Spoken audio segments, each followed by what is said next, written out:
College of Management Studies IGNOU presents an audiobook on the course MMPC 003 Business Environment for MBA program. Presenting Block 4 International Business Environment, Unit 13 Sources of Global Financing, Part 1.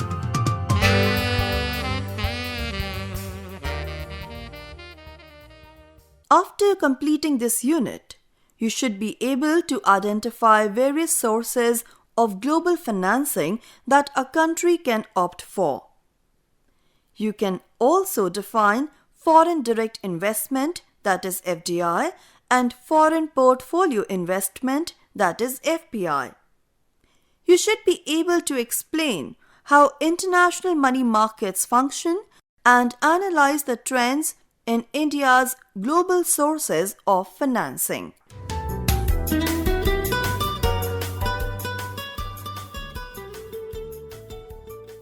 Introduction.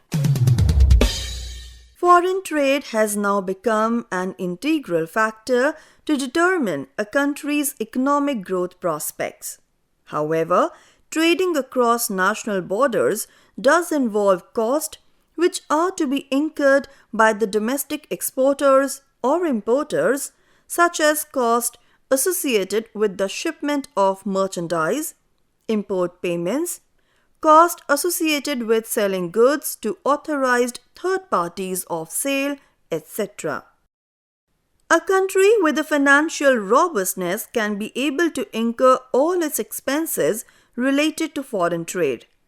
However, in due course of time, and with strengthening of cross-border relations among trading partners, various sources of trade financing have come up, which may ensure complete safety to both the importers and exporters of a country, the most important among them being the strengthening of global financial market operations. This unit will make you familiar with various sources of global financing that a country can opt for while engaging in cross-border trading. Countries are involved in cross-border transactions given the flow of goods, services, and capital. This requires dealing in a number of currencies. Further, the financing of transactions through various means also assumes a lot of importance. Transactions may be settled in advance or at a later date. This requires a well-functioning global financial system. Countries may be capital surplus or deficient. The movement of capital across countries follows certain rules. In this unit, we are going to look at some of the popular means of global financing.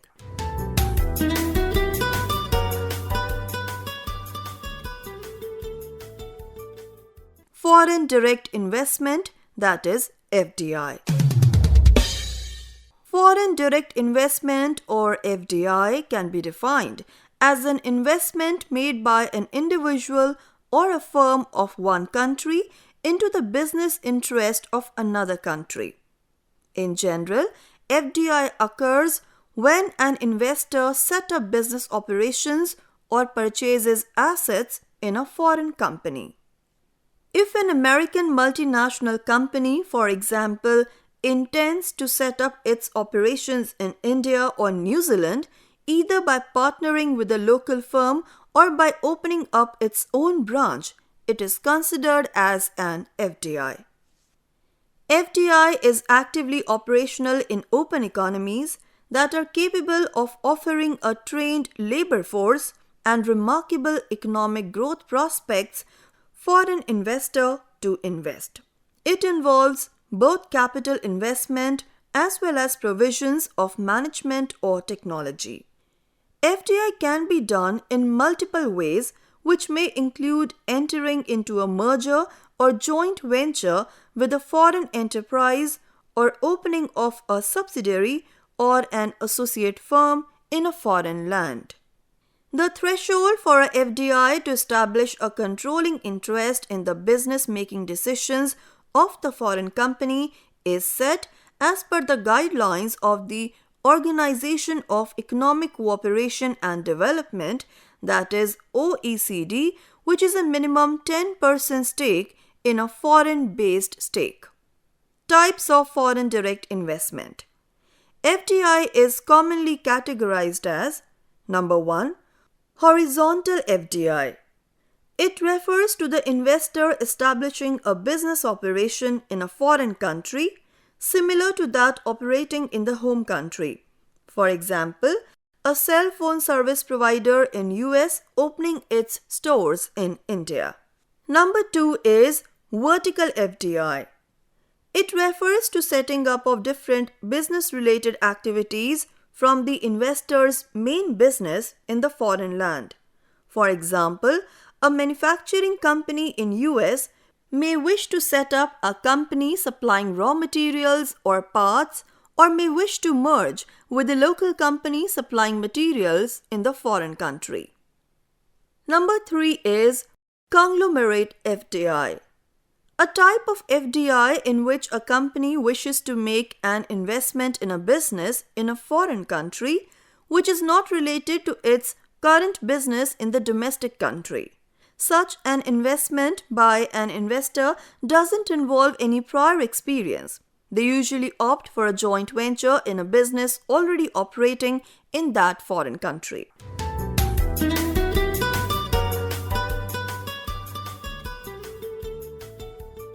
Foreign Portfolio Investment, that is FPI.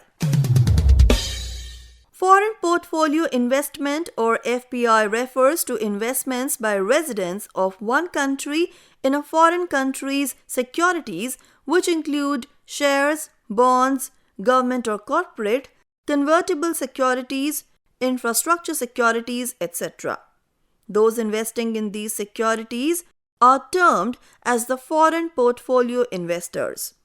FPI is one of the major components of the capital account for a country and is reflected in the balance of payments. It consists of passive ownership, unlike FDI, where investors do not have any control over ventures or direct ownership of property or stake in a company. FPI is mainly encouraged by the differences in equity price scenario, bond yield, prospects of growth, rate of interest, dividends, and rate of return on capital in the foreign country's financial assets. In case of India, Securities and Exchange Board of India, that is SEBI, has stipulated the criteria for FPI to be less than or equal to 10% of capital in a company in the year 2016, while above 10% will be considered as FDI.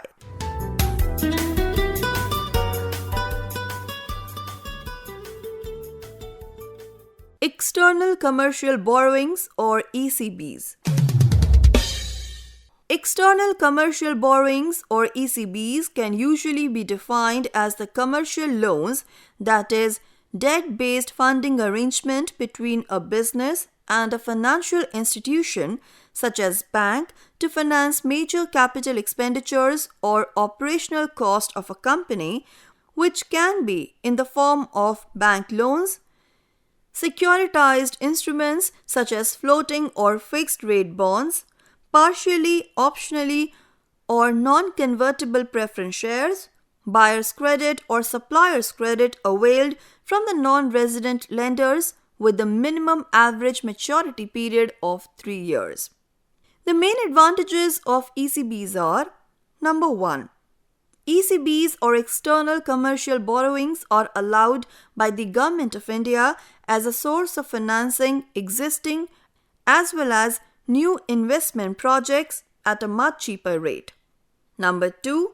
ECBs are mainly encouraged in the infrastructural areas such as telecom, railways, power, urban infrastructures, as well as small and medium enterprises, that is SMEs. Number 3. ECBs can be accessed both under automatic and approval route. Those accessed under the automatic route do not require any approval from the Government of India or the Reserve Bank of India. Such ECBs are usually applied for investments in industrial sector, infrastructural sector, or some specified service sector in India. The ECBs which come through approval from the RBI or Government of India falls under the approval route. Number 4. ECBs have other advantages such as diversification of the investors' base and providing international recognition to the companies. ECBs have some disadvantages also. They are: Number 1. ECBs tend to increase a country's external debt and as a result increase the borrower's foreign exchange rate risk. And number 2, such foreign currency fluctuations may lead to a loss which may exceed the savings in interest cost. To avoid these, there is a capping set on the ECBs in a financial year and an overall cap on the ECBs in different sectors, which are subjected to change by the RBI or Government of India.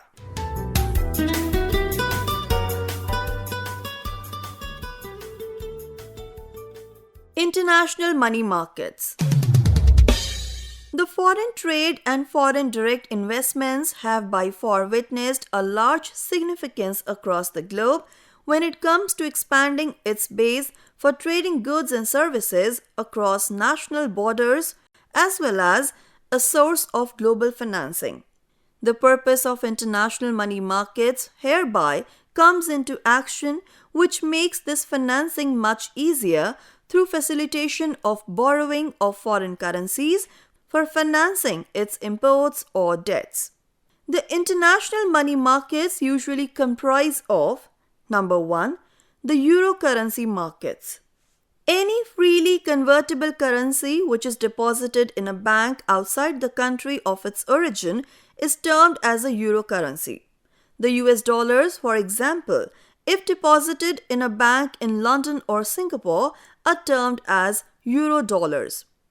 US dollar deposits in Hong Kong or Malaysia is termed as euro dollar deposits. Such kinds of deposits are being maintained in a foreign bank or a foreign branch of a domestic bank. Such banks which accept deposits and facilitate loans in foreign currency are termed as euro banks. Number 2. The euro bond markets. Euro bonds are bonds traded in any freely convertible currency outside the country of its origin.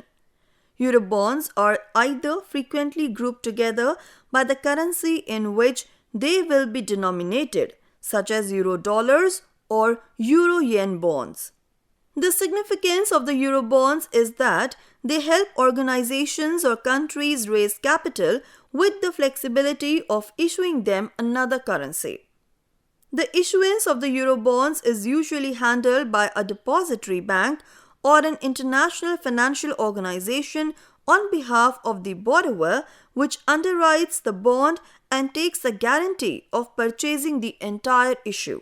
The Eurobond markets have seen enormous growth since the 1980s, and a much wider range of credits are being issued at present, which includes emerging market corporates and sovereigns and structured notes, that is, asset and mortgage-backed securities. Number 3. Euro notes and Euro commercial papers. The Eurobank issues short-term note issuance facilities, that is, SNIFs, or simply Note Issuance Facilities or NIFs, as a low-cost alternative of Euro bonds, which permits the borrowers to issue their own short-term Euro notes that are distributed by those Euro banks to other foreign countries or companies apart from the borrowing country or company. These are short-term debts issued by large corporate houses with excellent credit ratings. NIFs usually include: Number 1. Various contract features offered by multiple pricing components, which include a market-based rate of interest and quite a few more fees known as participation, facility, and underwriting fees. Number 2. Other fees that are charged annually or based on full size of the NIF. Under the NIFs, the notes that are being issued are also at times referred to as the Euro Commercial Paper, that is CP, if they are not underwritten. The differences between the US and Euro CP are: number 1. The maturity period of a Euro CP on an average is twice as long as that of an US CP. Number 2. The Euro CP is significantly traded in the secondary market, whereas the US CP is traded by its actual investor. And number 3. Central and commercial banks as well as corporations are also an essential part of the investor's base in case of Euro CP, whereas US CP holders are mainly confined to the money market funds.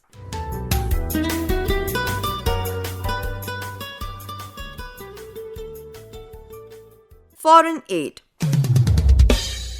Any kind of assistance that a country voluntarily transfers to another country in the form of a gift, grant, or loan is known as a foreign aid.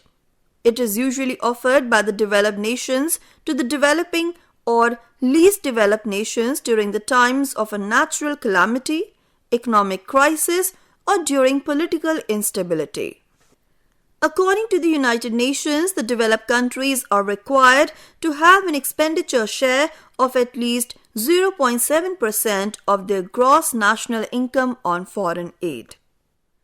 Types of foreign aid. An international aid can be granted as: number 1. Foreign direct investment. Private FDI by multinational companies is a primary type of foreign aid in the form of foreign development assistance. They are usually in the form of equity holdings of foreign assets by non-residents of the recipient country. US companies, for example, may engage in FDI by purchasing shares of an Indian company. Number 2. Foreign aid can be in the form of several development tools which are being funded by the government agencies or foreign non-profit organizations to tackle problems associated with poverty.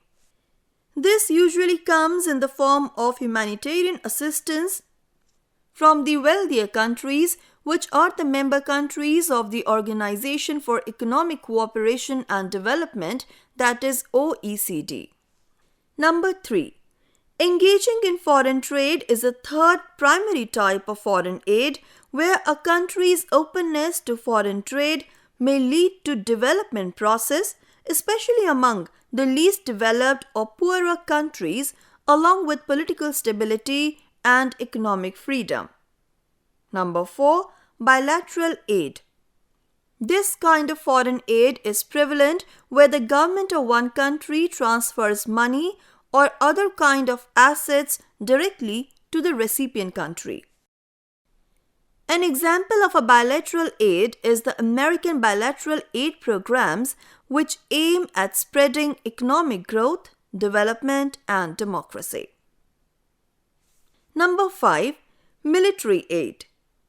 It is also a form of bilateral aid in which a nation involves in purchasing of arms or signs direct defense contracts with the US. The federal government in some instances procures the arms and transport them to the recipient country. Israel receives major military aid from the US. Number 6. Multilateral aid. Similar to bilateral aid, multilateral aid is provided by many governments instead of one to the recipient country. In this case, a single international organization such as the World Bank collects funds as donated by governments of different countries and transfers the same to the recipient country. Multilateral aid comprises a very small part of the US Agency for International Development foreign aid programs. And last is humanitarian assistance. It is a form of aid which is usually provided in times of natural disasters, political instability, or a severe economic crisis. Such kind of efforts gets a higher amount of private gets a higher amount of private funding than other types of aid.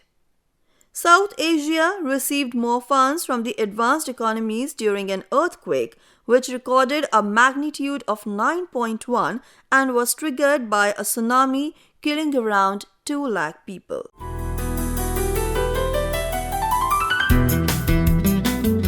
You were listening to the audiobook by the School of Management Studies IGNOU for MBA program. Course code MMPC 002 Human Resource Management. Course Coordinator Professor Nayantara Padhi from School of Management Studies IGNOU. Voiceover by Harpreet Kaur. Edited by Jagbandhu Jana. Program assisted by Tarannum Jahan. Program produced by Dr. Manoj Kumar Singh. This program was brought to you by Electronic Media Production Center of Indira Gandhi National Open University.